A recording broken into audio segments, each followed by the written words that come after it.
Hey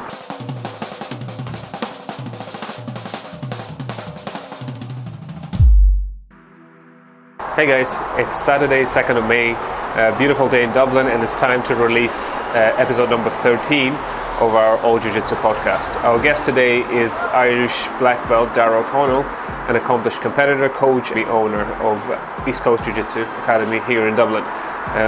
This conversation is somewhat localised to the Irish BJJ scene.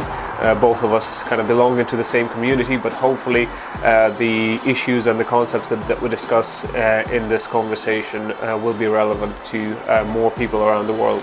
We spoke about the coach's influence and the impact on the development of professional athletes from the young age. We also spoke about Darragh's approach to his affiliates. And also some ideas and practical steps that we could take as a community towards the growth of Brazilian Jiu-Jitsu, both the competitive aspect of it to make, in our instance, Irish Jiu-Jitsu more competitive on the international scene, and also the commercial aspects of being the professional athlete, of making a living out of Brazilian Jiu-Jitsu. Hope you enjoyed this episode. And if you do, please subscribe on our YouTube channel. That will help us big time. And also follow us on social media at all_jiu-jitsu. Darragh, thanks very much for joining All Jiu-Jitsu podcast. No worries. Good to be here. Thanks for having me on, Peter.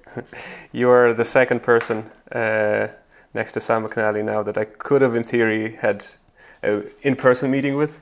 But unfortunately, the circumstances dictate the online arrangements. So you are somebody who I wanted to talk to in the framework of this podcast for a bit, and I knew eventually I would talk to you because you went through various stages of jiu-jitsu development, from somebody who was at the relatively lower belt level, going through the ranks, opening your own academy, competing at the very highest level, etc. So we're not going to go into that, but what I want to ask you as a first question is, how do you define yourself now? What do you do? What do you see your role as at this moment in time in your jiu-jitsu career? I think I think of myself mostly as the sensei nowadays. I still like competing and stuff. I think it's really good fun, and it's good to stay in touch with it in terms of dealing with the athletes. It keeps you in the same type of zone that they're in. But most of my main aspirations now or focus would be coaching, or I guess things. I'm not much of a businessman, but obviously we have to make a living and have a pension, being self-employed, all these types of adult type things. So basically, business and coaching, and just enjoying the good jiu-jitsu life that comes along with that. Yeah, brilliant. I imagine this would be the answer. And another thing then, even though, as you said, you're not considering yourself a businessman as such, but how has your perception of the business, because you've been running for quite a while now, how has this changed since day one when you opened up the doors for the first time to this point? Oh man, it's night and day, impossible to describe the difference. I mean, initially when it was just cast upon me, I didn't know anything. I didn't even necessarily think of it as a business. It was more just a way to keep alive what I liked doing, because my coach didn't want to do it anymore. So it was more just this is the only way that it can work. There were no thoughts of business or of being my living or anything. It just kind of very naturally, one step after another, started being more successful, or we had more people training, which meant more memberships. And that made me eventually think this is a viable option. But man, it's insane to think from how the beginner starts and interacts with the gym nowadays. Even it's crazy, even nowadays with Facebook and simple things like this, your ability to reach people, even 10 years ago when we would have started, I don't even know how someone would have even found out about us. It's we barely even had a website. Facebook wasn't a thing, it's crazy to even think. So it's night and day. Now I think, like I said, I don't consider myself Mr. Business, but our academy is very professionally run, and it's incredible the amount of processes, people we have who work and just make their living just doing jiu-jitsu alongside us and everything.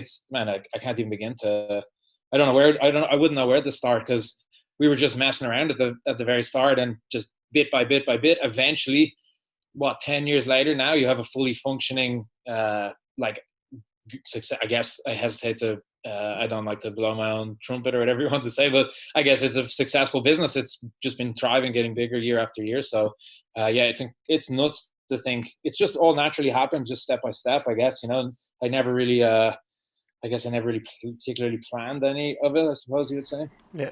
I'll blow the trumpet for you. I can testify. It is a very, at least from the outside, it does look very, very good. And what I also like in your academy, you have, as you said, a lot of kind of defined processes and defined roles established, right? With the guys that you have working for you now, which are pretty much all of your students, right? You didn't bring anybody external as such, right? Everybody is a homegrown. Yeah. Exactly. Yeah. Everyone who teaches there is was either coached by me or trains with us at the gym the whole time. That's it. Which obviously provides a way for them as well to live off jiu-jitsu and to continue, do what they love essentially, and getting paid for it as well. But how do you go about, or do you kind of ever consciously go about convincing somebody or kind of nudging somebody towards the career or in jiu-jitsu, making a living out of jiu-jitsu? I think it always happens very naturally from the person themselves. I don't think I've ever out of nowhere, or with a lower level beginner or a blue belt, or someone less experienced, I would never necessarily be like, hey, you are doing good, you should try to make a living out of doing jiu-jitsu. I think every one of the students I have that now works doing jiu-jitsu as a job came from themselves, and at a certain point you could see their development and see that it was a reality, to encourage them more towards it. But I would never have set out with somebody as, okay, this person, I'm going to try to get them to have a career in jiu-jitsu. I think it has to be intrinsic motivation. It has to come from you, because so much of the work, especially in something like jiu-jitsu, has to come from yourself. And there's so much to it when you add in being a career. If you want to add in the career element, you're not going to be a professional athlete. And at least if you are, it's not going to be for very long. Like, it's going to be for a very short amount of time, between 20 and 30 maybe, especially now. As the sport gets bigger, that gets actually smaller because more people are doing it. It's more competitive. So, you're not going to make money being an athlete. So essentially having a gym is really the only route to make money from jiu-jitsu. And that's not for everybody.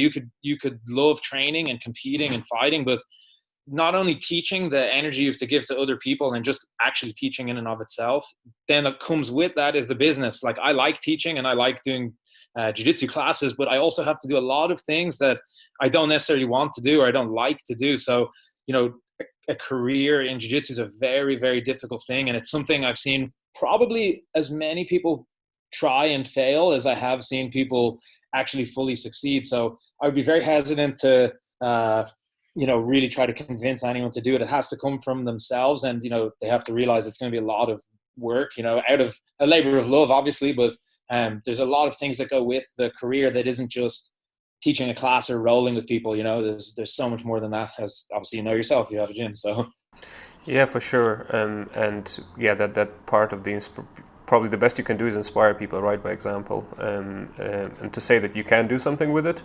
And it's obviously very nice to see, in a way, that when people do choose that career path and they succeed in it, it's very satisfying, I guess, especially for you as a coach.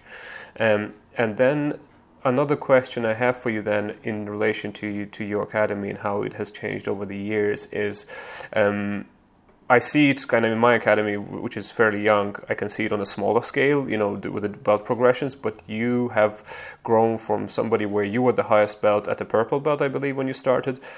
Yep. And now you have, I don't know how many black belts on the mats, more than 10?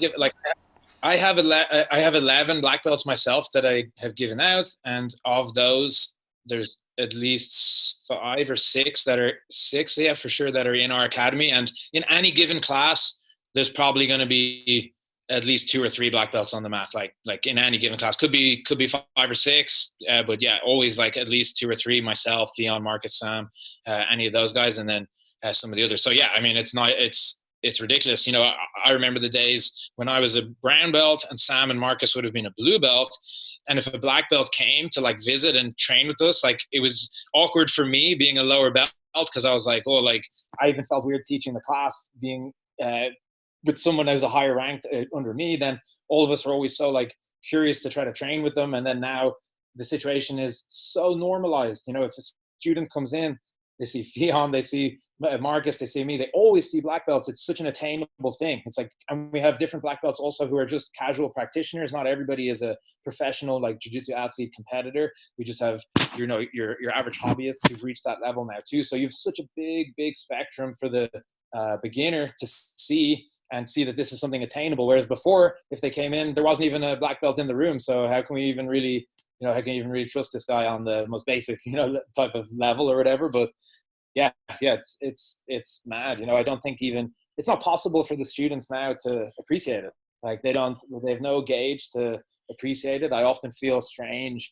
like when, especially this last year with Fionn's accomplishments, I feel strange sometimes when people ask, you know, when I get to the gym, they're like, oh, like, where are you on the weekend? It's like, yeah, Fionn won the worlds, you know, like, or won Nogi worlds. And so they're just like, oh, cool, yeah, no, that's awesome. And it seems so ridiculous and far away for so long. And now you just casually tell someone and they don't even really understand or appreciate it. It's like, oh, well, that's cool. Yeah, anyway, let's go and do class, you know? So it's a massive difference. Anyway, sorry, I could talk for a while about this.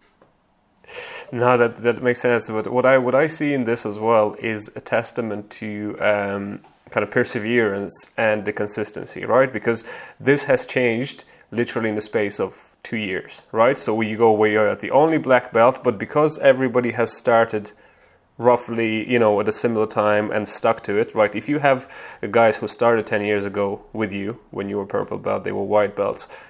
10 years later, whoever sticks around, you know, roughly plus minus a year, 2 years, is going to be black belt. So it goes from like zero to a mountain, right? Yeah. So it's like single black belt, you know, 10 black belts. So it's pretty crazy. And sometimes it's hard for people to see that, you know, there will be that exponential growth at a point where you reach, because you know what I mean. It's like white belts.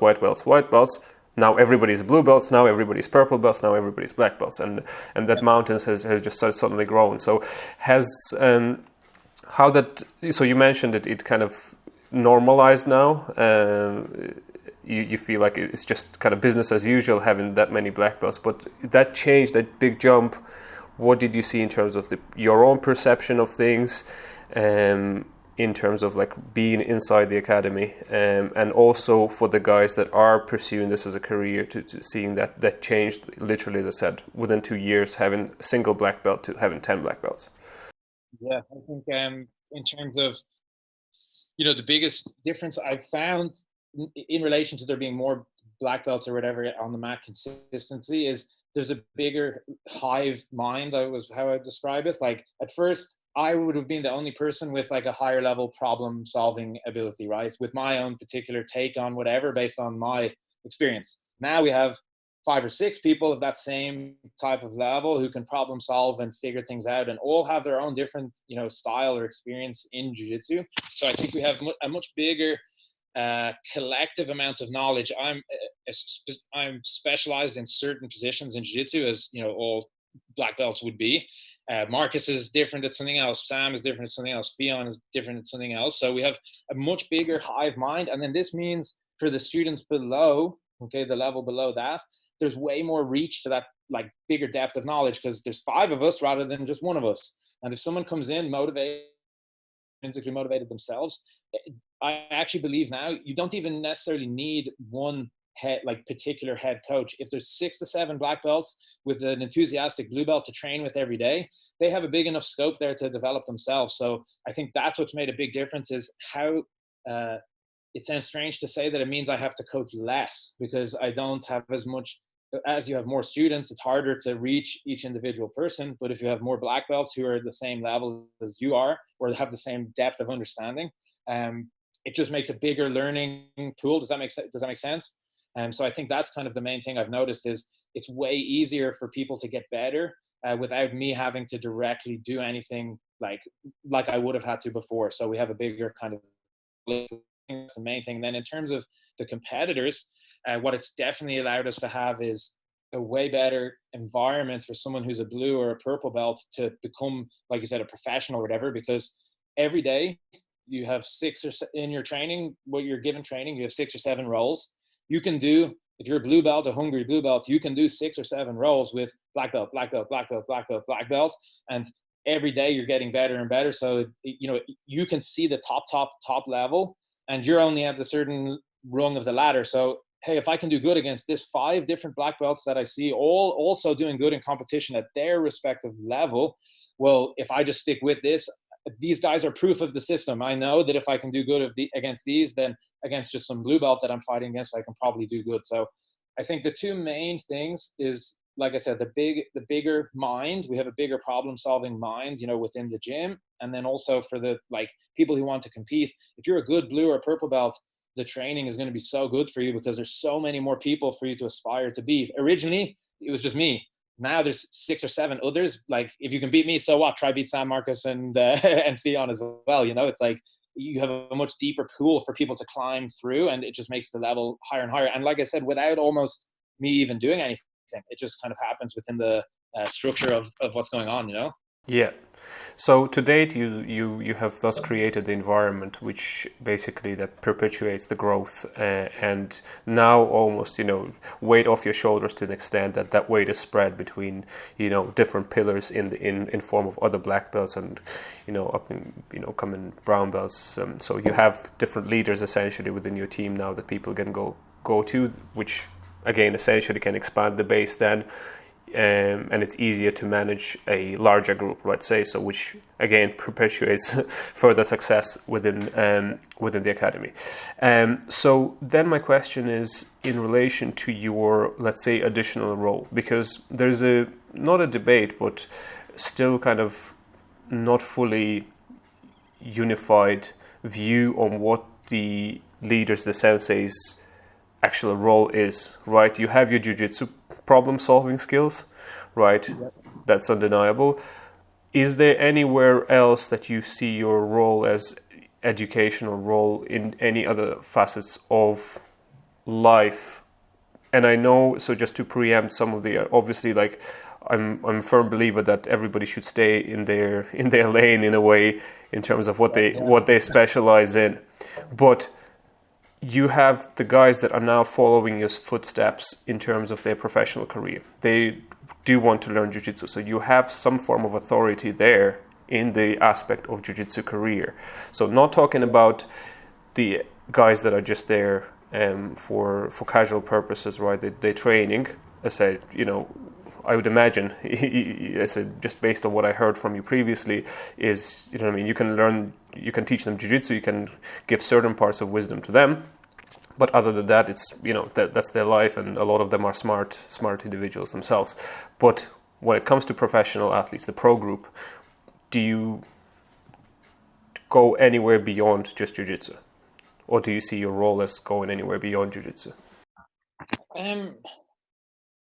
Yeah, like you said, I'm very careful to stay within my lane, and it's such a weirdly common thing in jiu-jitsu that because you're a black belt, you think you're black belt in everything and you just know about everything. So I just try to guide them as best I can with what I know and my own experience, really. I feel like I can't do anything with that. And even within then, many of the guys who are make a living out of it, they come to me for advice, still obviously to this day, and depending on, some of them are further ahead in their careers than others, but they come for advice, and we'll have long discussions, talk about what it is that they want to do or they're thinking about doing. And sometimes I just offer what I think that I would do, but I never force anything upon anybody. I only ever offer what I think that I would do. And I'll tell you one thing, man, about if you teach for long enough, you get used to the fact that you can give everyone your advice, but you can't expect anybody to take it, or do anything about it. So I don't take anything personal. I just try to offer my best advice from my own experience, and then they can do what they want with that. If they want to fully listen to me, then that's great. If they want to ignore it and just take it on board, I respect that type of thing too. But in terms of outside of jiu-jitsu, I just try to guide them within that framework. I know stuff about, as you said, I know stuff about running a gym.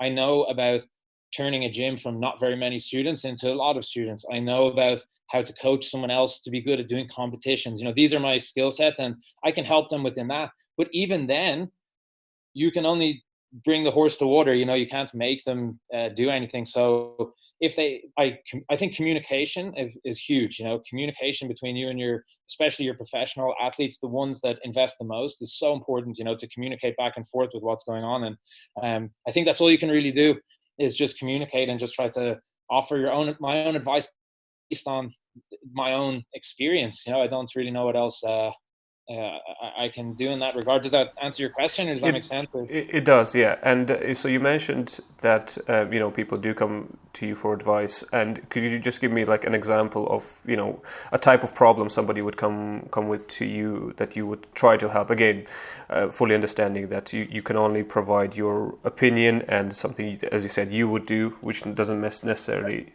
a one fits all kind of approach. Yep. Oh, hey, I'm a brown belt or a black belt. I've been training for a long time now. I really want to start my own thing. What way do you think I should go about it? What's the first step for me to starting it up? That could be something. It could be, hey, I compete all of the time. You've seen me. I'm doing all of these tournaments. How can I take this to the next level? What can I do to win these bigger tournaments? I'm doing good at this level. What can I do at the next level? Stuff like that. Something to do with business, to do with, hey, I have my own gym. We have affiliates. It might be one of the affiliates. Hey, we've been doing this with beginners and it's working good. What do you think about it? Oh, what do you do in these situations? Just stuff like that, I suppose, would be the main type of things. And since you touched on that, I think also it's quite interesting because over the recent years, I think you've grown to a few affiliates, right? At the point you didn't have any. I think it was just yourself basically, and now you have, again, I don't know the specific quantity, but you have a few around Ireland. You have a couple in the UK. So how is your relationship with your affiliates, and what are the core principles? I know you're not keen on just growing like East Coast Jiu-Jitsu in every town, but what is your kind of some of the core principles that you utilize? Well, again with that, the same with actually kind of the business in general. It was all not intentional. Like I've never set out, and to this day, as you said, I don't want lots of affiliates. I don't want whatever. They were all completely natural. We had a lot of people traveling from, let's say we've one in Arklow, Wicklow, about 2 hours drive, Drogheda, 2 hours drive, Bray, feeder towns to Dublin. People back then, when there wasn't as much jiu-jitsu, they would travel and train with us. Then eventually they get to be a purple belt or a brown belt, and they're like, hey, instead of driving 2 hours to try to come here every week, can I teach 2 times in my place and then mix it up? So it was all a very natural process. And in that regard, it stayed kind of like that to this day. I don't have any contracts. We don't have anything. Anyone who represents us does so of their own choice. They do it because they want to. It was an agreement between us that was what they wanted to do. And it's all been very natural. I don't charge affiliate fees. I don't charge the guys to be a part of the team. If you want to be a part of it, that's your decision. I realize, as someone who's built the business from scratch, how hard it is to make money, especially even at the start. So how am I going to take money off my friend when I know how hard it is to do what I did? It's like, I know I didn't have to pay any expenses when I was doing it, and that would have made it difficult. And then I also know, honestly, from a business perspective, that affiliation and like the name of stuff really doesn't matter too much. It's like they make you think that stuff is a lot more important than it is. So in that regard, with my own structure, I kind of went with the opposite approach of, I don't want you guys to be paying me any money. I want our relationship to be real, and that you come and train here because you want to, and I go and visit there because I want to, and I want to help your students, and you want to learn from me, or we're friends basically, So it was always very natural, never any like business stuff involved with it.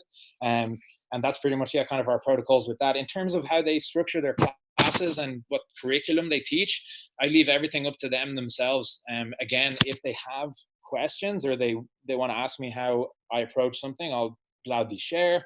But every single one of our affiliates does things a little bit differently. They have their own flavor, their own way of doing things, and I just try to encourage them within that. I don't do anything much more than that.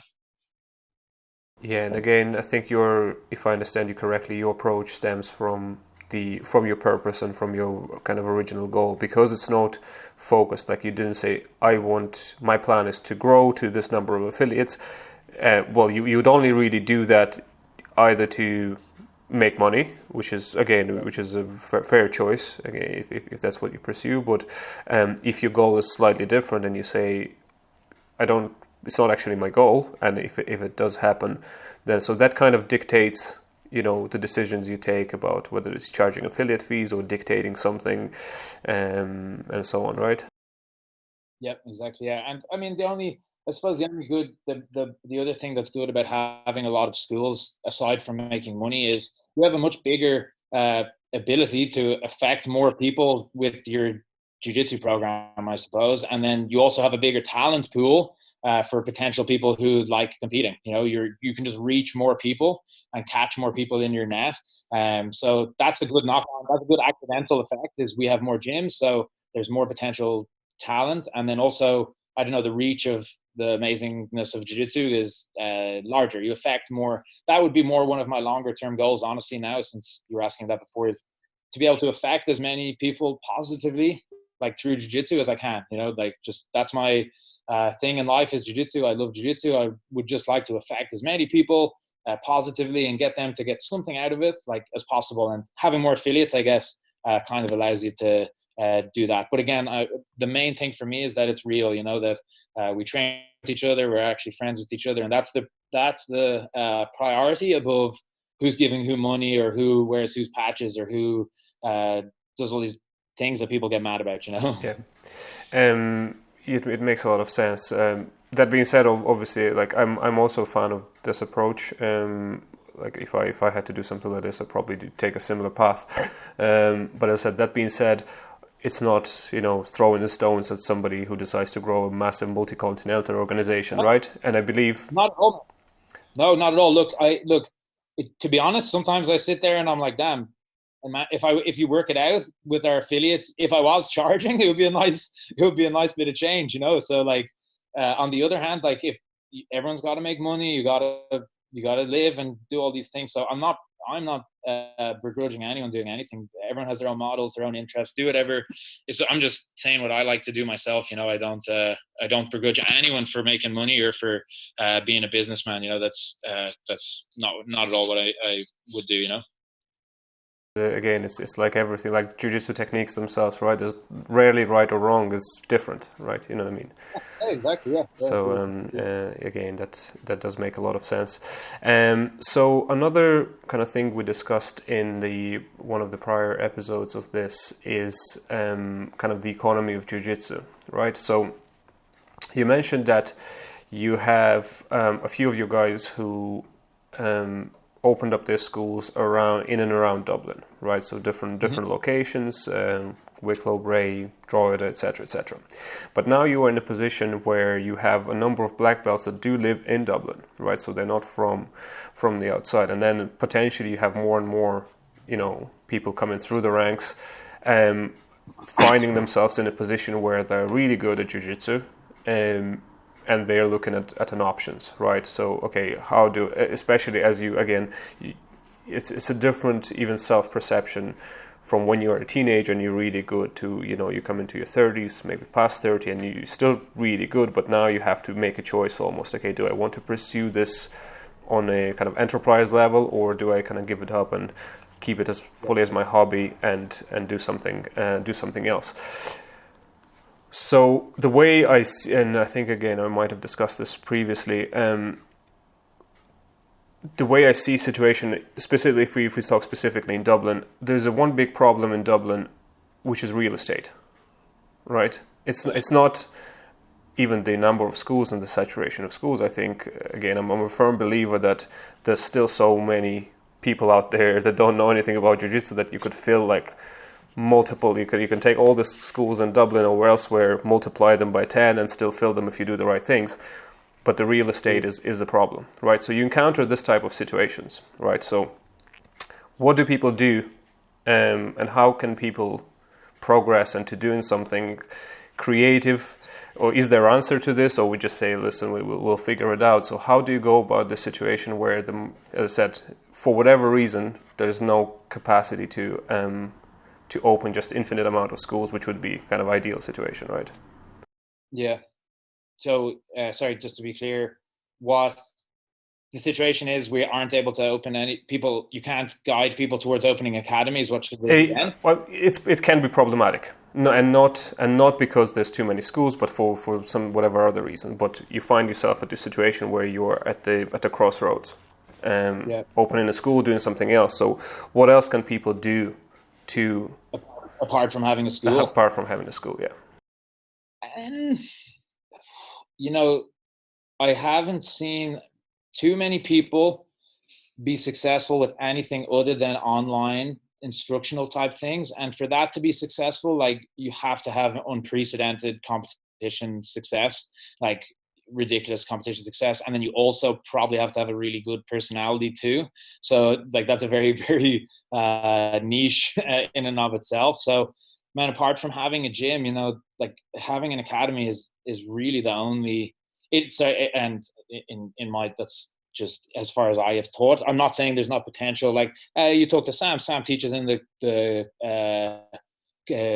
what do you call them? Tech companies.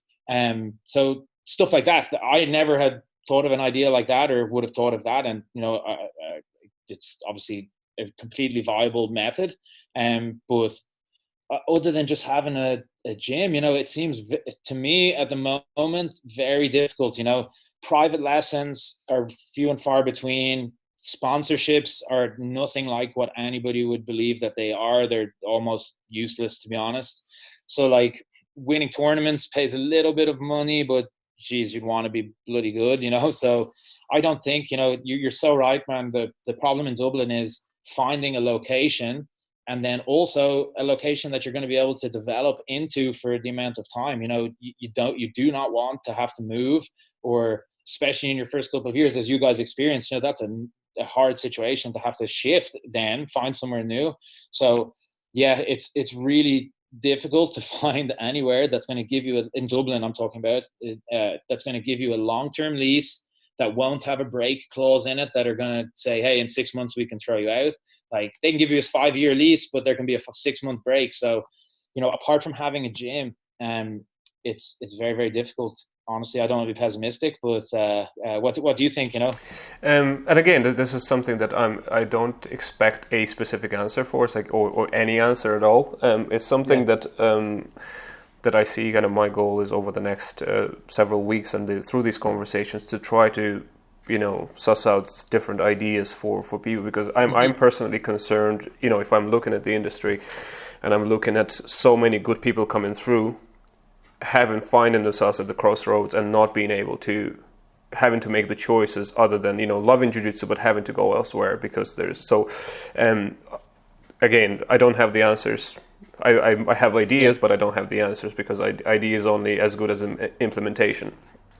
I think if you're outside of Dublin, it's not hard to find places, and they're incredibly cheap. But then the counter is, there's not many people, so that's your caveat. But like, as soon as you go, any of our affiliates that aren't in Dublin, their rent is amazing. It's not, the overhead is very low.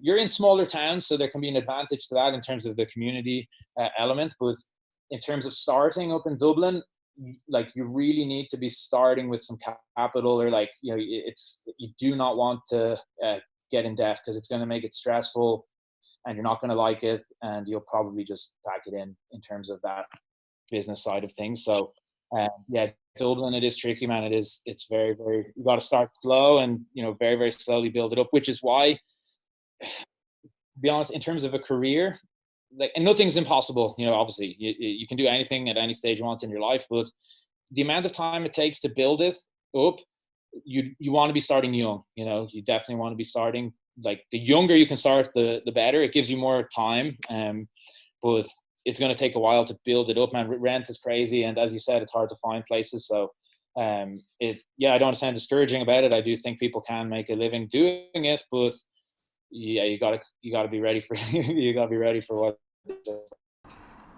And another couple of things that are kind of interesting points you touched on is the various kind of online enterprises, because it costs almost nothing to get started with that, right? Yeah. You know, I mean, it does create, and because again, social media and the sheer volume of these things, it creates an illusion that is like, oh, you know, people must be making something, you know, out of this and this. And again, I believe there's a great potential at that, but I think it can be a little bit of an illusion sometimes as to what exactly. It's the same. The online training, I think, is very similar to sponsorships in jiu-jitsu. Yeah. It's like people who don't understand, they look at people who are sponsored and they think, oh, it's amazing. They get all this gear and they get paid to fight and stuff. And it's like, man, you literally get nothing. Like, it's basically nothing. There's the top end who do actually get stuff, and then your 99% aren't getting anything. And same with the instructionals.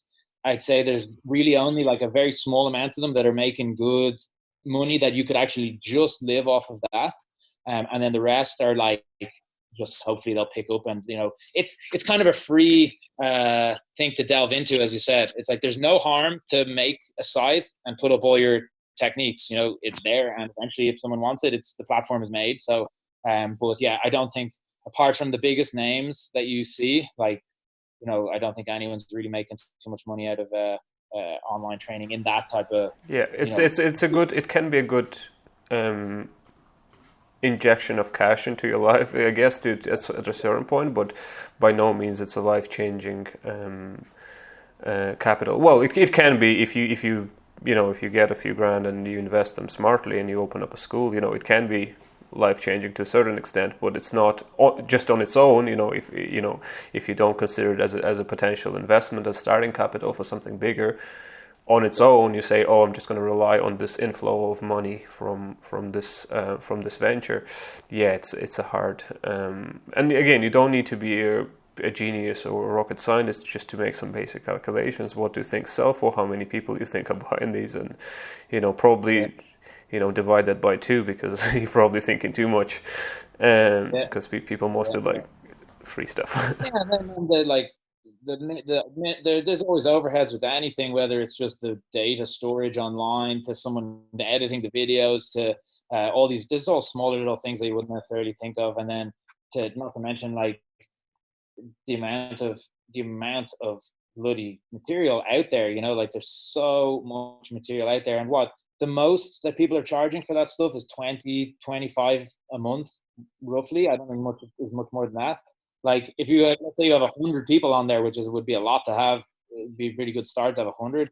That's only 2,500 quid, and then you got to pay taxes, and you got to, you know, like, how are you trying to live off this thing? You know, you got to have a lot of people consistently paying you either a lot of people paying not so much, or not so many people paying a lot. And for that, you can't really charge that much. You know, I think you're better off to go for the majority rather than the price side of things. Yeah, and again, there's a bit of a kind of what's called availability heuristics, right? It's people seeing the ones that are flashy. You know, they see AOJ, they see Marcel Garcia, they see, you know, all those established schools. It's like, well, you know, what does it take to do these things? And again, there will be people. It's not to discourage people from doing this. I think I firmly believe that there is space for doing things smart, but the reality is, the harsh reality is, again, on a percentage base, it's going to be a minority. It's absolute minority that are going to succeed, and majority will fail.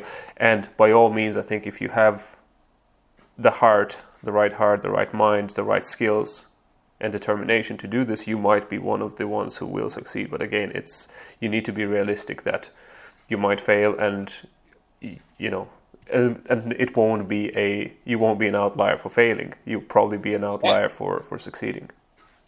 Yeah.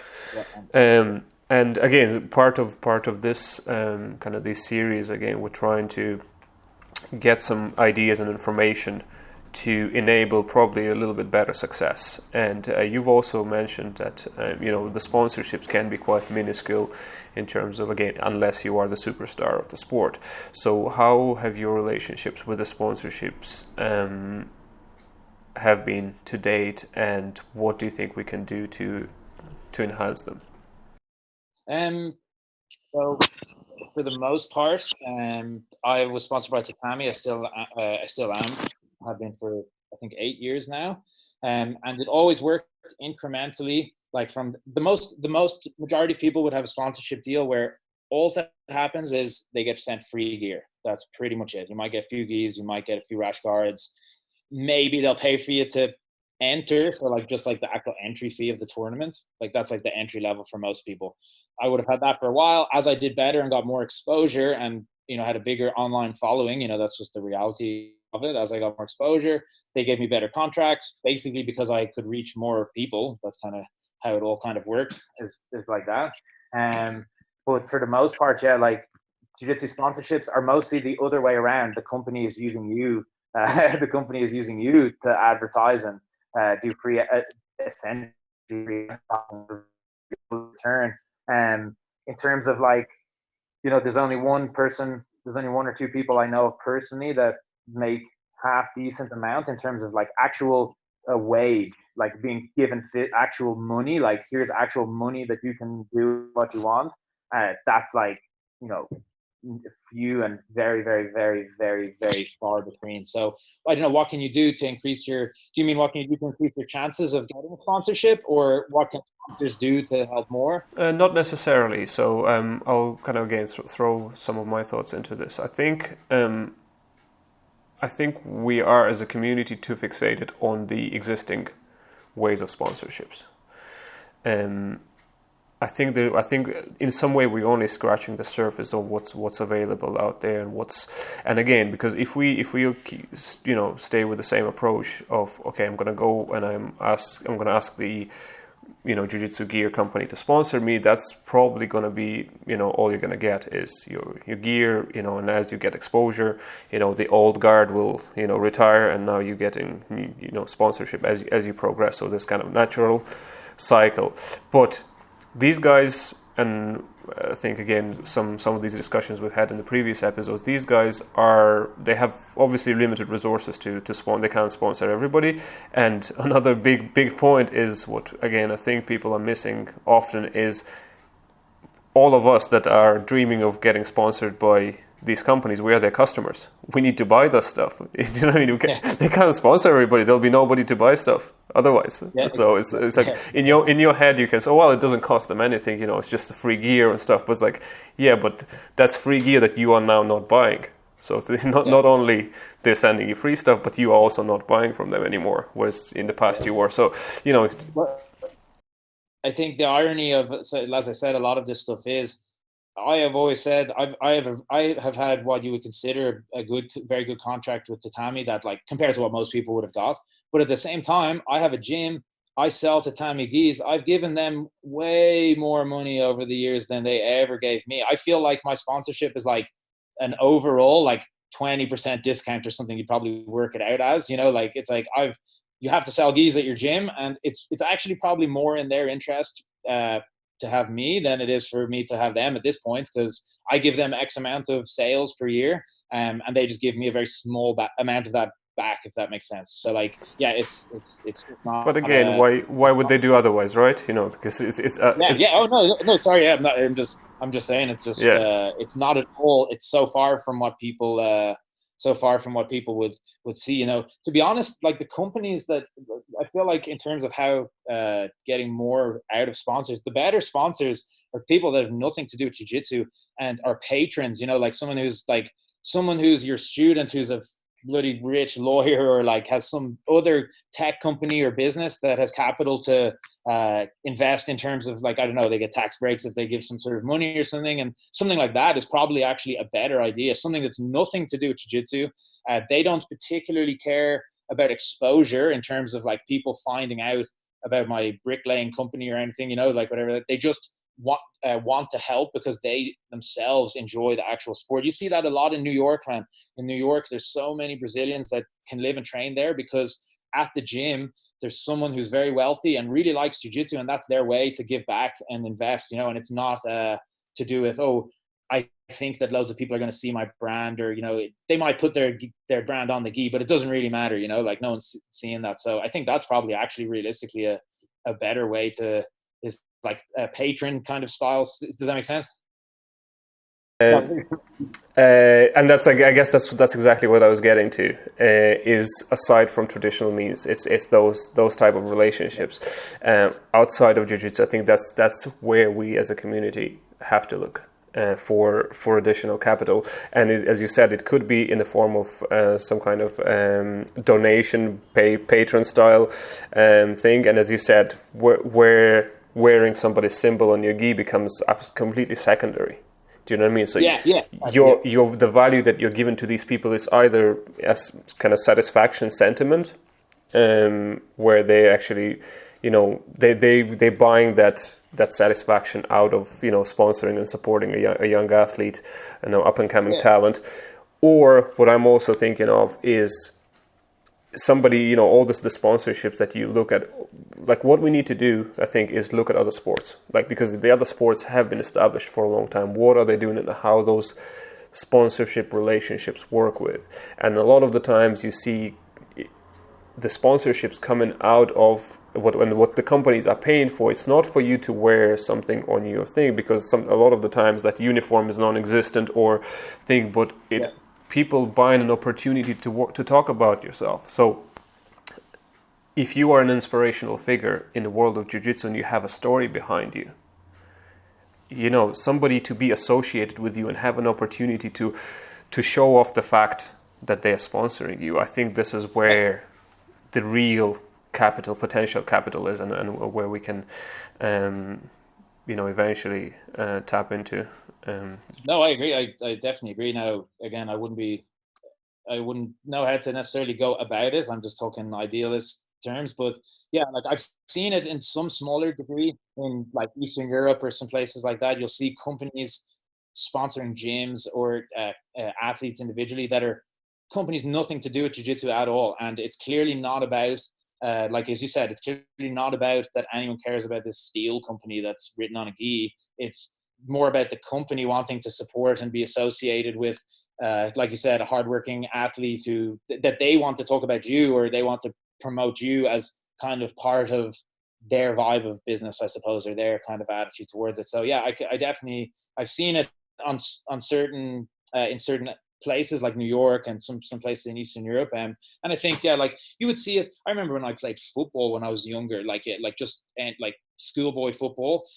Every team you played would have a different sponsor, and some people would have like ridiculous ones like Nike and Lynx and like all sorts of different things, and it was just someone's dad worked for Nike or something, and Nike want to help with local kids football or whatever like that. So then you get Nike sponsored on your jersey. So it's like on a really simple level, it actually does seem to make more sense to approach non-jiu-jitsu based companies, and like it's some of the jiu-jitsu company stuff is so fake and fickle. When you see people posting about it, it's so obviously you're only talking about this because they're telling you to, it's like the least genuine sales that you've ever seen. Whereas it's way more genuine for a non-jiu-jitsu company to have found out about something like this and be like, yeah, we actually want to support it's so much more genuine, the exchange, as opposed to someone being like, oh, I love my new shorts that I got. It's like, they're just bloody shorts, like how can you like that? You wouldn't have got them if you weren't sponsored by it's just also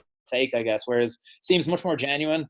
A company that's nothing to do with jiu-jitsu wanting to wholesomely help, athletes for whatever reason, Yeah, and it's kind of very obvious, at the moment when you're writing these or kind of portraying these kind of forced representations. It is, people read through this quite easily, but when there's, as you said, there's a genuine story behind it, and people love stories, right? That's the whole idea. When there's genuine story behind something, it resonates with people a lot more and gets the emotional reaction to an extent. So yeah, I agree with that. So then moving on to not kind of still on the same topic. I think if we were to enable this, that sport of jiu-jitsu, that whole thing that where up and coming young talents see this as a career opportunity, and overall sport is attractive. Not just from spectator point of view, because I think that is again quite limited. Because you take the best match in the world, the most excited match in the world, and there'll still be like 0.5% of population that will be. It doesn't matter how exciting it is. Like it's never going to be mainstream sport. Let's face it. from a spectatorship point of view. But agreed, man. But the values and the stories, that's something different. You don't have to look at something; you only have to read about something to get inspired. So we need more people kind of growing the, feeding into the community, pursuing this as a career, developing their stories, let's say. So growing the sport, the growth of the sport, if we take specifically Ireland, I know you mentioned it in a couple of other conversations, I think maybe we even spoke about it previously, but the growth of the sport nationally, kind of regionally, and then wider region of Europe. So what's your take on this, and what's kind of the current state of affairs versus a bit more idealistic, what can we pursue as a community?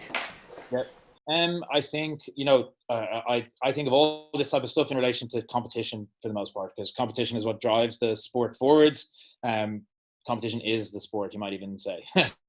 Competition for me is the number one thing in terms of community and driving things forward and making things improve. So I think we made a lot of ground in the last 2 years by getting the IBJJF here. We have 2 IBJJF tournaments. We're talking pre whatever is going on right now, but yeah, 2 IBJJF tournaments a year now. We have an Irish Open, a structured Irish Open that's kind of came about as the main kind of non-IBJJF Irish Open, I suppose you would say. And I think this is huge ground for development, is having international tournaments run by the federation that run all of the tournaments. So like we have those 2 events, and then we also have our own event that's run by our own kind of community, or like our own people involved there. And those events being at the same time every year, I think is crucial for developing the scene within the country. It's very hard to convince people to opt into something that has no structure or season. It's like, what's the most important event? What one should I do? What there's this tournament, there's that tournament. If every year we have May, Irish Nationals, October, Irish Open, December, Dublin Open, we have a calendar, and it's so much easier to direct people into this scene because there is a structure. There's just an actual thing that happens every year, rather than, oh, well, the next competition is this one. Well, what's that? Oh, well, it's different rules to this other one because it's run by, it's very confusing. So I think we made a lot of ground by nailing down those kind of 3 specific tournaments. And then I think on the national level, everyone has to strive to want to win those tournaments on every level. Like, your masters have to want to try to get in there and win. Your kids have to want to get in there and try to win. As a academy, you want your academy to go as a team and all of us do really good. I think everyone has to be in there and trying to compete to better ourselves and everybody else around us. It's not just about me and my team getting better. It's like, by me trying to get my team better, it'll get everyone else's teams better too. And a good kind of very competitive and serious but friendly way about it, that we're all doing this to try to make each other better for the bigger scene, so outside of Ireland. So right now, to give an example, right now, if you win the Irish Open in the adult division, blue belts, let's say, chances are you're not going anywhere at the majors. You're most likely going to maybe beat 1 person, maybe 2 if you're lucky, and then you'll get outed in like the 2nd or 3rd round. So the Irish Open right now is not an indicator of anything on an international level, right? To contrast it, the Polish Nationals, if you win the Polish Nationals, is very, very high level competitive tournament that they all care about winning. You probably are good at level to go to the Europeans, and you're probably going to fight and do well. Does that make sense? The overall level of competition is way higher. So to win, you're probably already close to the international level. Whereas right now, I think in Ireland, our local national level competition, while it's improved so much, we're improving year by year, it's still nowhere close to like the European or international level. We have 1 or 2 people, let's say in a given division, there might be 1 person who's that level, and they're just going to smoke everybody. And then everyone thinks that they're cheating, and they almost get discouraged because they don't understand the bigger international level. So they think, oh, this guy he's been a blue belt for whatever, and he's this and that. And it's like, no, he's focused on the bigger picture, which is the Europeans. And he might not even get out the first round in the Europeans. It's that high of a level. So we need to bring up, so to kind of bring it all back, we need to keep bringing the national level up, and so that it actually is a reflection of whether you're going to do good or not at the international kind of level. And that our tournaments reflect the same structure as the international tournament. So it's not a new experience to go to the Euros and be like, oh, there's a check-in guy, there's this, that, blah, blah, blah, the screens. It's like everything just fits together perfectly.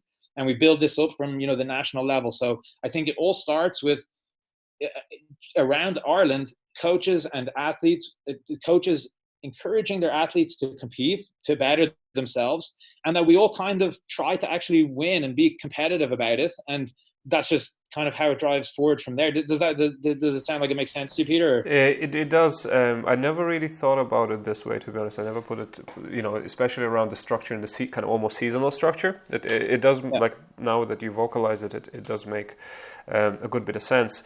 And so just to clarify on a couple of things, in terms of the raising that national level, are you saying that by bringing international tournaments, we can raise that level? Okay, so the international tournaments help with two things. One, it's the same as the Euros, basically. It's the same as the Worlds. The structure is the same. So that's why it helps. It gives familiarity with what it's going to be like when you go to the bigger tournaments, right? So that's one. On some level, it brings international competition and higher level opponents, but I don't think necessarily that's like the most important thing about it. It's good that we get to see, like, the Dublin Open and the Irish Open are great. So the Irish Nationals are great because of the points for the IBJJF. So at the Dublin Open, just recently gone, there was probably more high-level black belts fighting than any other belt. It was like the black belts had all sorts of good names in there. So basically, it brings international talent, but I don't think I think most people who are serious about competing are going international anyway and will be experiencing that level regardless of whether it necessarily comes to Ireland. But I think the main thing about having the international tournaments here is the structure, that it's the same. Like, you get a lot of people in the Irish scene still who would do a local, kind of more locally run type thing, maybe not so strict on the IBJJF rules and this type of thing. And then they go to the IBJJF one in Ireland, and they're like, oh, it's so expensive, it's a rip-off, oh, the referee kicked me out for doing this move, or they don't understand, and they go the other way and they think it's a crock because they weren't properly educated on what actually a tournament is supposed to be. So I think it just brings that structure of how the sport is at the bigger level. For me, when I went to the Worlds for the first time, I'd never even seen anything like it. I was like, this is absolutely insane. Like, I couldn't understand any part of the structure of the check-in, all these different things were new to me. So I think that's the main benefit. The international talent coming is very good it's obviously beneficial, but I think the main thing is just that structure of how it's done. And you can get disqualified for not having your gi right, and tough luck. That's it. It's that's the rules. You can't complain about that's just whether it's good or bad, I don't care. That's what the IBJJF do. And when you go to the Euros, you need to know if your gi is too small, they're going to kick you out and you're not going to fight. And we need to have those lessons hit home from the first tournament you bloody do. I think that's fair enough, right? Yeah, I have an embarrassing story as a purple belt with this. I got disqualified from a Grand Slam in London for being 100 grams overweight. And because I went, instead of going to the trial, I still had a bit of time, but instead of going on the trial scale, I didn't even know that, because I hadn't had those experiences, as you said, and those settings. I just went straight to the official scale, 100 grams, off you go, trip to London wasted completely. So, so there you go. Wouldn't it have been nicer to learn that lesson on your own doorstep and not to say you wouldn't have still learned it, but if we could have got that out of the way here, it would have been a bit easier. Exactly. So, there's obviously, you don't want to kind of obviously spoil the experience for people to say, oh, well, they came to compete, we'll give them a little bit of a slack here and let them compete. But again, that doesn't teach the lesson. That eventually, one way or the other, it will cost you. If you let people slack in those small things, because you go to a more serious establishment, and then that's the. Yep. So I just think in general, like on the national level, for sure, and it'll naturally happen now anyway, as more athletes come through, more athletes become coaches, because it's all comes from the top down. Like, if your coach is not interested in jiu-jitsu specific competition, there's going to be no vibe for it, no atmosphere for it. It might as well be non-existent. And depending on their attitude, it might even be ridiculed and be made fun of. You know, oh, we're self-defense jiu-jitsu, sports jiu-jitsu is dumb. Oh, we're MMA, sports jiu-jitsu is stupid. You know, like you'll even see stuff like that being put down, which hinders the growth of everything. You know, it's like the more athletes that turn to coaches and then can in turn build competitive athletes with the right attitude towards competition, the better everything will be. So, you know, I think people just need to be, you know, just need to be competitive in the right way. You know, I'm not talking about competitive in that we all hate each other and we all, you know, are crazy and whatever. That we all want to be like, for example, we won the 2 years. Like if someone else beat us, it would be so annoying and motivating and awesome, and that it would bring everybody. I would love that if somebody's working in the back to, you know, just suddenly come out with an army and just destroy us. It would make me be like, holy shit, someone else is like doing this, and motivate me to get better. So other teams would be like, damn, this team came out of nowhere and did it. Now we can do it. So I don't know. I just think the coaches and the atmosphere has to be a competitive, friendly one where everybody's kind of trying to beat each other to bring the best out of each other for when it's not Ireland. It's almost like Ireland doesn't matter at all, but we have to pretend like it's the most important thing, you know, because it's the only way that it'll grow. Like it doesn't actually matter at all who Irish Open champion is, but I would love for it to be a reflection of, oh, if he won the Irish Open, that's awesome. He's going to do good at Euros. That guy must be good if he won that division. If you win the Finnish Open or the Swedish Open, those tournaments are tough tournaments to win. You know, if an Irish person went there and won, we'd be like, oh damn, he won the Swedish Open or the Finnish Open. So we need to try and make the Irish Open like that. That if someone came from another country to win it, they'd go home and be like, damn, I just won the Irish Open. Everyone knows that's a hard one to win. You know? Does that make sense? Yeah, it does. So then the follow-on questions from this is any kind of beyond just, so you mentioned kind of the broad approach is to just be, you know, I guess the coaches have certain responsibility of instilling that competitive element within the schools, but any other practical steps towards raising that level and saying this is a staple that, you know, that shows really the level of you know, that. I think it takes, as you said, it definitely takes either the coach themselves or a really enthusiastic student within the gym to just bring awareness to it and bring other people into it. You know, if the coach isn't, I've seen this before a lot too, the coach themselves isn't that much of a competitor, that into it, but one of the students gets pretty good and they start going to all the tournaments and now they kind of understand it and they become the motivator for everybody else. And I think it's a communal type thing. You know, it's something that someone has to encourage a bunch of people to do it together and kind of make it a group activity more so than just an individual activity. And I think it should, in my opinion, it should be like judo, where to progress to your next belt, you have to do it. Like, I don't think it should be an option whether you should do it or not. We're doing a martial art.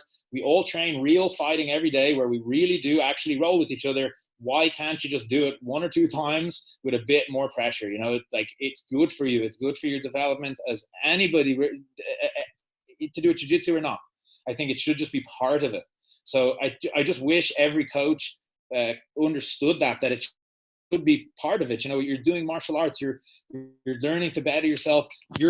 It's the same thing you're doing in the gym. It's literally not. And the only thing that's different is your ego is way more on the line. You're way more exposed. You know, that's the only difference. So, you know, apart from coming from the coach or like an enthusiastic individual, like maybe you could be that, maybe your coach isn't, if you're listening right now and your coach is not a competitor, but you are, you can become that kind of thing in your gym. You investigate it yourself. You go and train in different places and compete at all the events and come back and be like, hey guys, I know how these tournaments work. I know the rules, you know, like come to the next one with me. I'll explain to you how it works and we'll do it together. And then that turns to 3 people and that turns to 4. Like, that's all that ever happened with my gym, was I just liked the competitive element. So I started doing it. It was boring doing it by myself. So I just kind of wanted more people to do it with me. And you just kind of started on that ground level. But I wish coaches in general were forced more to care about preparing their students for a competition. You know, I think it really is so important. Yeah. Again, it makes sense. And I think as I was cooking my breakfast this morning, I was thinking about it. I actually had the exact same thought. I was like, what if everybody had to compete? without a choice. Because in our kids program, for example, like they don't get graded unless they compete. Do you know what I mean? Yeah, Because that you have to compete as a child. You know what I mean? And it's good for them, even if it's. Whereas, like in the adult community, and part of the reason I think jiu-jitsu becomes attractive for people is they say, well, I'm not really competitive, so I just want to go and try things and I just want to train. Everybody leave me alone. I just want to have my workout. So I think it's balancing that somehow, that idea of that freedom as an adult just to make a choice of not competing. And and I think here's my thought on that. No problem, mate. You just can't get any belts. Yeah, so as I said, that's the something, you know, I was kind of, I had that idea in my head literally this morning, and I was like, is it ridiculous or is it, do you know what I mean? Because there's so many preconceptions and established ways of doing things in jiu-jitsu, so you can get a lot of stick for even like voicing. It's like, well, you know, what do you, because it starts a lot of debate, and I think maybe it's not a bad thing to have a debate on this. You know what I mean? Because people sometimes. I will defend this idea. This is my whole thing. I completely think that everyone should have to do at least the absolute scratch minimum is 2 tournaments in the year, and I don't even want you to win. I don't care whether you win or not. It's not about the winning or anything like that. I just think everyone should to get to the next belt, you got to do 4 competitions to get to the next belt, and I don't care if you win a match or not. And if you say to me you're not competitive, I don't like competition, you're lying. You do jiu-jitsu. The whole thing we're doing here is a big competition in a room of who's the best in the room. Like, you do like competition. Why did you keep doing it if you don't like being competitive? You just don't want to put yourself out there the little bit extra more. Like, you are I just like competition in the very controlled environment where no one kind of sees whether I lose or not. You know, it's like, give me a break, you know, like everyone's competitive. You're just coming up with a reason. If you're doing jiu-jitsu and you don't do competitions, then you can't get belts. How about that? You know, maybe it's not right, but like, you know, something like that. If you say you don't care about competitions, well then surely you don't care about a stupid piece of cloth on your waist either. So like, to me, it's just should be part of it. You know, it should just be like judo. No one in judo is saying, oh, competition's this or that. It's just it. That's just literally it, you know? And like, if you don't like it, that's fine. But how about if you don't like it, then you're not seen as the same as someone who does compete, because we all know you can trust someone's. It's so hard to make a competitive athlete if you've never competed yourself. You know, even John Danaher himself, when he was younger and he's blue belt and a purple belt, he would have done some tournaments. It's not like he's never seen a jiu-jitsu competition or anything like that, or you know, it's there requires some sort of amount of experience yourself to be able to pass it on. You know, I couldn't coach people to do tournaments if I didn't do tournaments myself, right? So same for yourself. You know, your students like to compete because they see you putting yourself out there and you doing it. So when you tell them, hey, it doesn't matter if you lose your first round, they're like, oh, like, I totally understand. He's going out and putting himself out there too. You know, he's going to fight as well. You know, like, it's like, oh, sometimes whatever, this can happen. You know, like you said about the weight, you know, they trust you because you've been there and you've done that. So yeah, I really believe, man, so much in competition. I think it's it's one of the most valuable parts of doing jiu-jitsu and fighting. You know, like, it's so exhilarating to do it. Like, for the average person to be in that situation is so character building, really, honestly. Like, I did MMA fights when I was younger and I was way more stupid, and I'm so glad that I actually did it. Like, I wouldn't do it now. You know, I'm so glad I did it because it was so difficult and challenging and made me so afraid to just do it, regardless of the fact that I got absolutely annihilated. You know, at the end of it, it didn't matter that I won or lost. It built my character so much to kind of put myself in that avenue where I wasn't as comfortable, you know. And is that not what we're doing every day in jiu-jitsu, you know? So I don't know, without harping on too much about it, I would have no problem to defend that you have to compete to be promoted. You know, I think that's, and how can a student argue, you know? Like, how can the student argue? Like, okay, well then you don't get a belt, no problem. If you just like training and you're Mr. Wholesome, then work away, just keep training then. Don't worry about your belts. And that, in fairness, to be honest, I know actually people that are like that. They say, I'm not competing and I really don't care about the belt. I just want to train, which is absolutely fine. It's a life choice. But yeah, as you said, we don't need to look too far beyond judo, right? You know, which is a sister martial art. So yeah, and like I would almost even go as far as to say the belts and stuff like that, you can take or leave that too. You know, wrestling, it's just Do you do tournaments, and are you good or not? It's not who's what belt. The only thing the belt is good for is kind of like when you're very old, it shows that you've been doing it for a long time and that people should respect you. That's pretty much about it. But like other than that, are you good or not? Hey, look, here's my thoughts on wrestling. Yeah, well, sorry, where did you wrestle and how good did you do? It's not what was your belt in wrestling. Like you could be a black belt in anything and it doesn't mean nothing. And so, yeah, I would even go as far as to say that all that matters is, are you good or not? And what's the best tool for being good or proving who's good? A competition.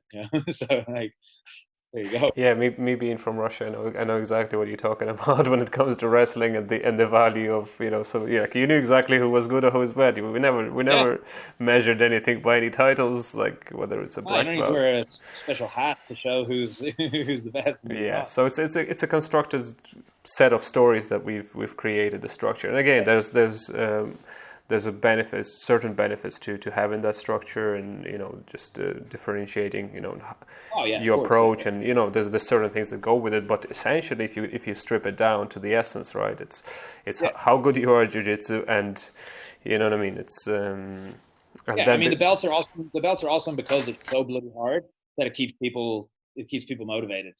It's little goals along the way. So like it is so hard to do. So look, again, man, getting my black belt is one of the most proudest days of my entire life. So like I'm sitting here talking crap on belts, but they're awesome at the same time. Like it definitely does help. And but I'm just coming at it from the counterpoint to someone who's saying that if you don't care about belts and you don't care about competition, then okay, well then we won't give you belts and we won't do competition. No worries, mate. Just train away. And so if we take our kind of your idea for the local level, for the Irish level, and bring it kind of almost a next sub-level, which is European, right? So, again, Europe is still lagging behind the States, the Brazil, in terms of the level. So is it just a similar approach on the European level, right? Make the Europe, basically the little states within Europe. You got to make it just, it's basically the same thing, just on a bigger scale then. So like, with regards to Europe, then we need like healthy and friendly competition between the European teams then on the bigger scale, or the European countries. On like Sweden and Norway are killing it. Sweden and Norway have a huge amount of successful athletes in all the different belts across so much different things. They're doing an amazing job in those places. Poland is similar too. Now Poland struggles sometimes with not being able to travel because of the costs and stuff like that. The economy affects it. But yeah, we need to have exactly that same type of competitiveness among Europeans. If you look at three of the best European athletes, Tommy, Tarek, and Espen, okay, those guys are as good as they are because they used to all fight each other. Like when they were blue belts and coming up through the ranks, they used to compete against each other. And now they're all friends and they help each other get better. But it was the competition that drove each one of them to be as good as they are because they had someone else. Tom Halpin used to always fight with Marcus and Sam. The whole time they had other people to compete and kind of bring themselves up. So yeah, on the European level, you kind of just take it up a notch, and you need to have teams that kind of want to compete for the spot of, well, who's the best team in Europe, and we're all trying to kind of better each other. For me, for so long, Frontline is amazing team. I always looked up to them, and I kind of always wanted to be like, wouldn't it be awesome if we could beat Frontline, like not in a disrespectful way, but man, I look up to them so much. If my team could be as good as them, we'd have a pretty good team. So kind of, I don't know. Yeah, you just need to collectively be competitive with each other and to kind of bring up that total level or whatever. But I think in that regard, from some processes, I guess that could accelerate it. It's just time. It's really a matter of time. Europe, it's just behind. Like it started in Brazil, it goes to America, and then it goes to Europe. So it's like, it's just a time lag, and eventually it'll just all sort itself out and it'll become irrelevant really. But definitely to increase the speed of the process, the more competitive everyone can be with each other on that international level and I think the European guys are great with it, man. A lot of the European black belts compete at all the different events around Europe, the qualifying events. A lot of them have fought, Tommy and Max, I think, have fought each other 10 or 11 times. Like I fought some of the same European guys so much on the scene, over and over and over and over.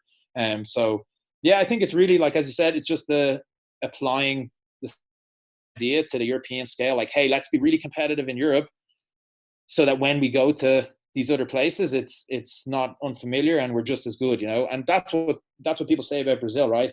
Oh, the Brazilian nationals is as tough as the worlds, like if you go to Brazilian nationals, it's like that's as hard to win as the worlds, or it's it's one of those major and it's just Brazil's competition, and it's only just Brazilian athletes. We need to kind of strive for a similar type of thing. And in that vein, actually, I would love a Europeans for Europeans would be great, like an actual European championships. So Sounds not ridiculous. not the Open, but European.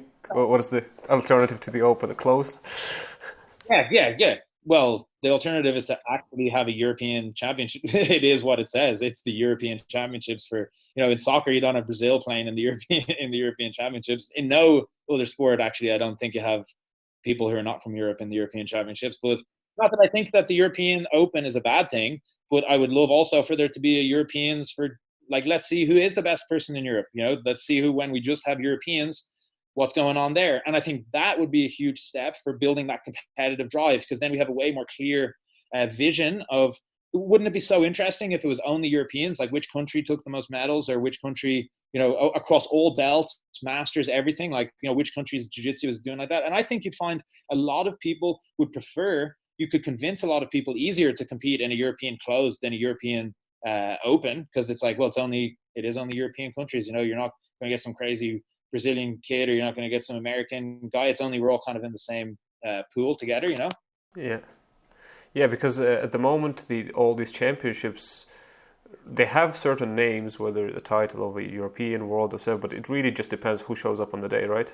It doesn't it's almost like London Open could be as big in theory as European Open and attract exactly the same people, which kind of doesn't make a difference, really. Like, what I mean? It literally depends on who shows up on the day.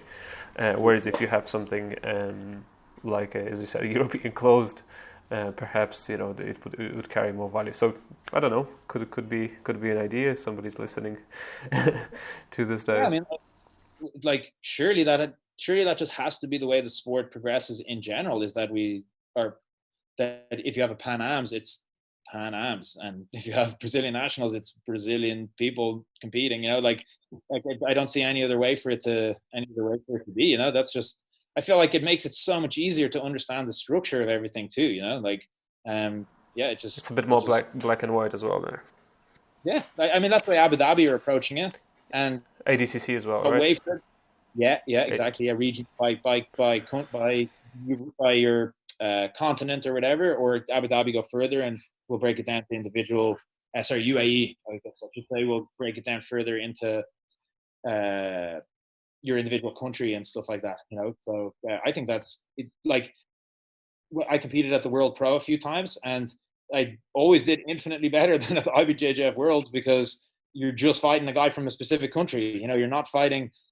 You can't fight 20 Brazilians because there's only one or two that's allowed in on either side of the bracket, and like then you actually see way better like the scope of, if this was a real international sport and you were just representing your country, what would it actually look like? And it doesn't matter that there's 20 good Brazilians, you can only have two of them, Yeah. So you just need to beat the top guy essentially. Yeah, that makes sense. So the last question before we wrap this up is, so something again you mentioned, I think with Maggie, in terms of the kind of mutual support that we can give each other within our local communities. So what's your take on this? And again, what steps can we take in order to support the homegrown talent as well? Definitely, and so I think this kind of thing supports both the talent and also supports the knowledge within our community of the gyms in Ireland. So I think that I think basically on the short end of things, Irish gyms should do their best to get Irish athletes whenever they can. So like we have so many good Irish of all sorts of different sizes and ages and everything, that if we could keep that internal and get Irish athletes to teach other Irish people, and that brings up the level there, I think that's a great way to support people. And even if, as I was saying to Maggie, even if they're not black belts, it does, like, the level nowadays of international competition is so high that if you see someone who's if a blue belt, purple belt, or brown belt in the adult division is able to medal at any major event, that's someone who has a lot of potential in jiu-jitsu. You cannot medal at those things without being pretty damn good.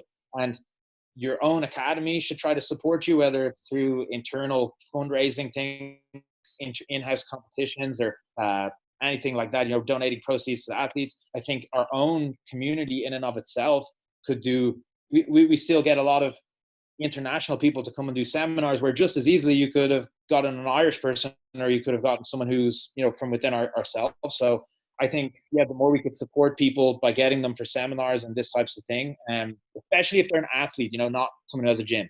Because like for me, doing seminars is just something that's nice to do to teach or whatever, but it's not something that's going to make a difference as to whether I can go to the next competition or not, whereas a lot of these athletes are living off that kind of, next one, and a boost of a couple seminars, man, that could pay for their whole competition year. If they got 2 or 3 seminars, it could pay for going to the Worlds and the Europeans, and there you go.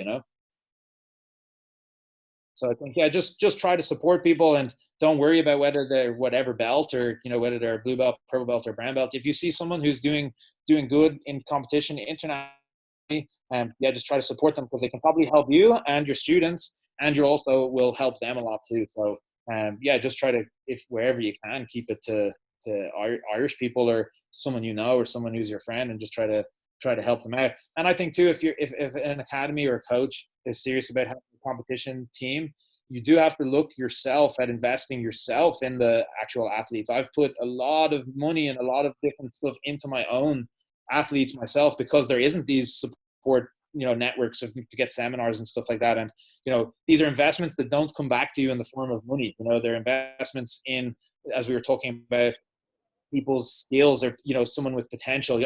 I'm not investing that they're going to give me back money one day. I'm investing in them to improve themselves or whatever. And I think if gyms could look at it like that you're not only helping yourself, but you're actually helping this person to get better and bring up the level in Ireland too. So I guess that's what I think about it.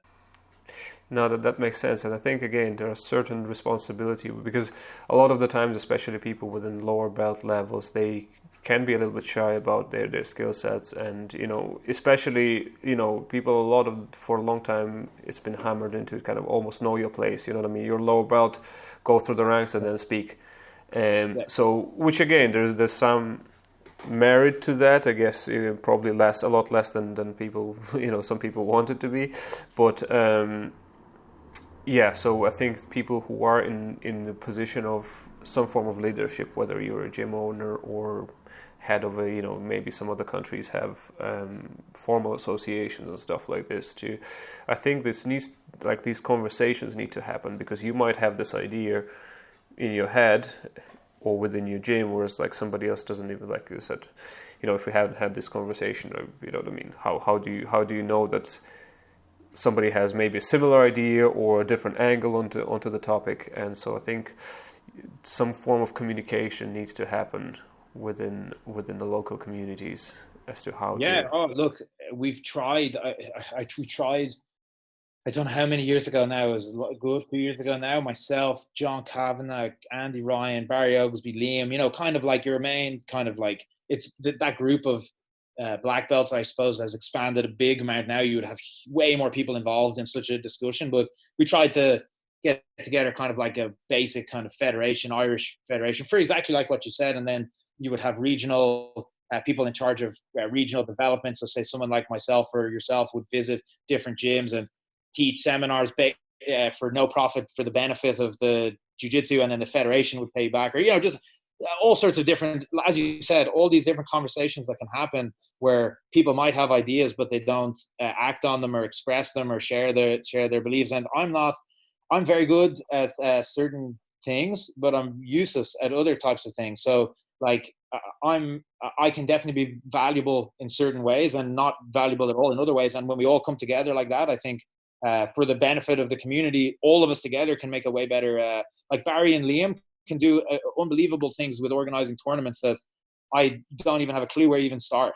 Like there's so many people who can add their different take and stuff. And I agree. I think the closer we could get to having something like that again, having like a federation-y type, kind of conversation or whatever name you want to put upon it, I think that can only be beneficial, because it's grown so much now, and I think people understand so much more the need for stuff like that. And it's just a shame that I guess loads of stuff like that in Ireland just gets buried under like bureaucracy and all sorts of stuff. I remember Andy had all sorts of trouble that like, Sport Ireland aren't going to recognize a federation because of judo and like all these weird blocks. But aside from that, having a conversation with a lot of the main academy owners or team owners can only be beneficial for the scene, right? How could it not bring some good ideas? Or I might have an idea but no idea how to act on it, and you might know how to act on it, or you might have an idea and not know how to act on it, and I know how to act on it. So it just brings a bigger bigger scope of things that could happen for the community. But I'd love to see something like that. That'd be great. Yes, so there's some certain value, I'm not talking about monetary value, but certain value in terms of the skills and the things happening can only be unlocked really with the kind of collective effort, right? And it's like, again, if the conversation doesn't happen, whatever, it doesn't have to be a formal association, I think, right? If Sport Ireland or whatever, if we're talking about, because I think are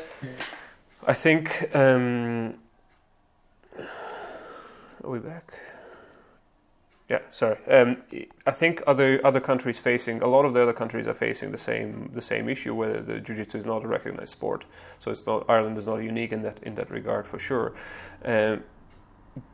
But we need, just as I said, there are people within the position of leadership, de facto, right? And I think it's worth putting the heads together and making certain things happen. And again, we're talking, obviously being in Ireland, we're talking about Ireland specifically, but I think certain similar concepts might apply in other countries, and maybe we should just look into different examples where this has happened. Yeah, definitely. Yeah. Okay, that wraps it up for us. Darragh, thanks very much. So much, man. No, it was awesome. It's so nice, as we were talking before the podcast, so nice to talk about some different topics and stuff. So awesome questions, man. Thanks so much. It was really very stimulating for me. So I appreciate it. Brilliant.